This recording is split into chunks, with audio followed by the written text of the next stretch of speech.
Hello guys, welcome to my channel.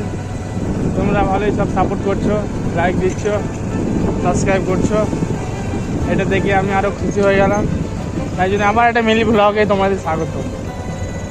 দিন যাবে, রাত যাবে, কিন্তু ভিডিও কামাই হবে না। এটাই তো ভালোবাসা। তোমরা যত ভালোবাসা দেবে তত ভালোবাসা আমরা নেব। তবে যদি 1 মিলিয়ন সাবস্ক্রাইবার দাও তাও নেব, 10 মিলিয়ন দিলে 10 মিলিয়নে দেবো। কিন্তু তোমাদের ভালোবাসা আমাদের দরকার। একদম। আর তোমরা ভালোবাসা না দিলে আমরা এগোতে পারবো না। ये ज़मीन भी हमारा था, ये वाला ज़मीन बेच दिया अभी। अरे नया हॉस्पिटल खोलने जा रहे हैं हमारा सिटी में। তো এখন বিকালবেলার ওয়েদারটা ভালোই লাগে, হালকা হাওয়া। কিন্তু এই জায়গাটা এসে মনটা একদম খালি হয়ে যায়।